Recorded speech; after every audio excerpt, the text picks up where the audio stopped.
নমস্কাৰ, এই মুহূৰ্তত আপোনালোক ৰাজ্যবাসীৰ বাবে ওলাই আহিছে এটা সবাতোকৈ গুৰুত্বপূৰ্ণ খবৰ আৰু এই গুৰুত্বপূৰ্ণ খবৰটো হৈছে আজি 2023-24 বিত্তীয় বৰ্ষৰ বাজেট ঘোষণা কৰিছে আমাৰ অসমৰ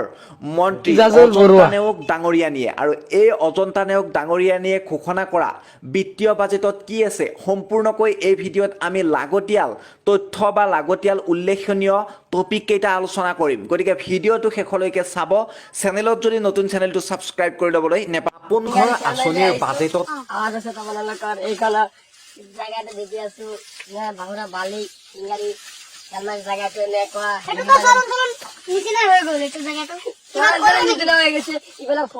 চব্জি কৰি আছে চৰণ উঠাই দিছে কি কৰিব এতিয়া চৰ মানুহ আহিছে কেইটামান আহিছে উঠাই দিছে নেকি কি কৰিব ল'ৰাটো ইফত আছে ইফালে আচোন এই যে এইখন ল'ৰা আহিছে চৰ অঞ্চলৰ পৰা আহিছে এইখন নামটো কি আছিল তোমাৰ নামটো কি আছে আকাশ আলী নাম বলে আহিছে এই নামৰ কেন উঠাই দিছে চৰঞ্চল উঠাই আজি আমাৰ এইখন জায়গাটাই উপস্থিত থাকিল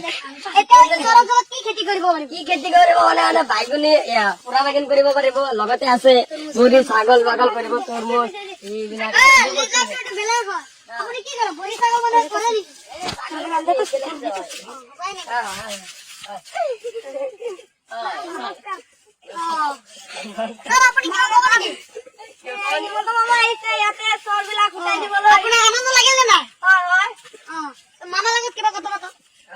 কি কব আৰু মোৰ লগত আৰু খেতি কৰিব পাৰিব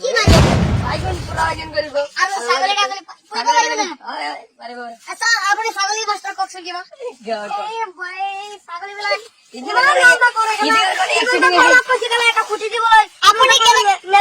কেনেকে